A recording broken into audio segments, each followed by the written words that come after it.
পাকিস্তানের একটি পণ্যবাহী জাহাজ সম্প্রতি করাচি থেকে চট্টগ্রাম বন্দরে পৌঁছেছে, যা দুই দেশের মধ্যে প্রথম সরাসরি নৌসংযোগ স্থাপন করেছে। এই দৃশ্য দেখে ভারতের দাদারা তেলে বেগুনে জ্বলে উঠেছে। কিন্তু কেন? জাহাজের কন্টেইনারগুলোতেই বা কী ছিল? এই সকল তথ্য নিয়েই আমাদের আজকের আয়োজন। ভিডিওটি শুরু করার আগে চ্যানেলটি সাবস্ক্রাইব করে দিন। 1948 সালের পর থেকে, মানে ভারত থেকে পাকিস্তানের দুটি ভূখণ্ড আলাদা হওয়ার পর থেকে পাকিস্তানের কোনো ভরা জাহাজ বাংলায় এসে পৌঁছায়নি। যুদ্ধের আগে পাকিস্তানের গোটা কয়েক দুটি ভূখণ্ডকে শাসন করে বাংলাদেশ থেকে শুধু নিয়েই গেছে, আর কিছু দেয়নি। যুদ্ধের পর যখন দেশ স্বাধীন হলো, তখন থেকেও পাকিস্তানের সাথে এই পর্যন্ত কোনো প্রকার বাণিজ্যিক সম্পর্ক গড়ে ওঠেনি। কিন্তু গত দুদিন আগেই হঠাৎ করেই পাকিস্তান থেকে আমদানি শুরু করে বাণিজ্যিক সম্পর্ক স্থাপন করেছে বাংলাদেশের কিছু সংখ্যক ব্যবসায়ীরা। দেশের স্বার্থে প্রয়োজনীয় খাদ্যদ্রব্য সুলভ মূল্যে আমদানিতে তাদের উৎসাহ দেওয়া হচ্ছে নানান মহল থেকে। এর মাধ্যমে যেমনভাবে পাকিস্তানের সাথে একটি ভালো ব্যবসায়িক সম্পর্ক স্থাপন হবে, তেমনি করে দাদাদের একচেটিয়া আধিপত্যকেও বুড়ো আঙ্গুল দেখানো যাবে। গ্রামের মহিলাদের দেখেছেন, প্রতিবেশীদের সাথে ঝগড়া লাগলে সবার আগে তাদের বাড়ির সামনের রাস্তাগুলো বন্ধ করে দেয়। আর তার এই কর্মকাণ্ড সাপোর্ট করে তার হাফ মার্কা স্বামীরা। বউয়ের কথায় অযৌক্তিক ঝগড়া লাগা ব্যক্তিদের চিনতে চাইলে একটু দাদাদের দিকে নজর দিতে হবে। বউয়ের আপ্যায়নের কমতি হওয়াতে ফারাক্কা বাঁধ খুলে দেওয়ার কথা তো সবারই মনে আছে, তাই না? যাই হোক, ফেসিবাদকে নানানভাবে টিকিয়ে রেখে নিজেদের আধিপত্য বাংলাদেশে প্রতিষ্ঠা করেছে ভারত। নানানভাবে বাণিজ্যিক প্রতারণা করে এদেশকে ভারত নির্ভর করে রাখার অপচেষ্টা প্রায় 80 বছরেরও অধিক সময় ধরে করছে। এই আধিপত্য শতভাগ পূর্ণতা পেয়েছিল প্রথমে মুজিবের শাসনকালে, দ্বিতীয়ত শেখ হাসিনার শাসনকালে। মুজিবকে কোনোভাবেই টিকিয়ে না রাখতে পারলেও এদেশের সেনাবাহিনীকে করে হাসিনাকে টিকিয়ে রাখতেও সফল হয়েছে তারা। ভারতের এজেন্ট হাসিনা ভারতকে এতটাই দিয়েছে যে ভারত প্রতিটা পর্যায়ে এদেশের মানুষকে বুঝিয়েছে এদেশের মানুষ কতটা ভারত নির্ভর। প্রতিদান চাই না, দেওয়ার অভ্যাস বেশি। আমরা ভারতকে যে দিয়েছি সেটা ভারত সারা জীবন মনে রাখবে। প্রথমেই দেশের শিক্ষাকে এমনভাবে ধ্বংস করে দিয়েছিল যাতে করে নিজেকে শিক্ষিত বলে দাবি করতে হলে বাংলাদেশ ছেড়ে ভারত গিয়ে অন্তত ডিগ্রিটা নিতে হয়। আর দেশে থেকে পড়াশোনা করলে শুধু ব্যাঙের নাচ আর মুজিব সঙ্গীত হবে এদেশের মেধার মানদণ্ড।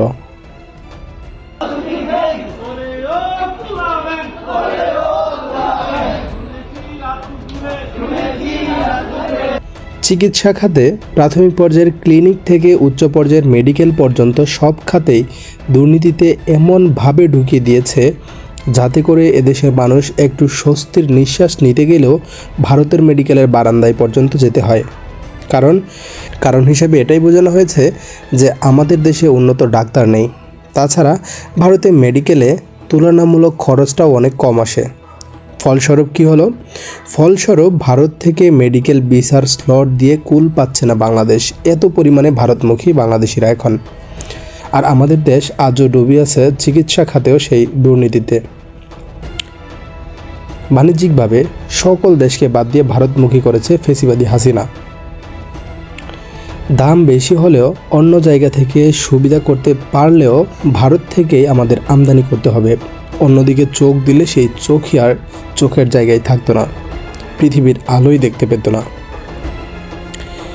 দেশের খাদ্যে ভেজাল, ঔষধে ভেজাল, কসমেটিক্সে ভেজাল, প্রতিটা পদে পদে দুর্নীতি ঢুকিয়ে দিয়ে আমাদের প্রতিনিয়তই বোঝানো হয়েছিল আমাদের দেশের পণ্য থেকে ভারতের পণ্য অনেক ভালো।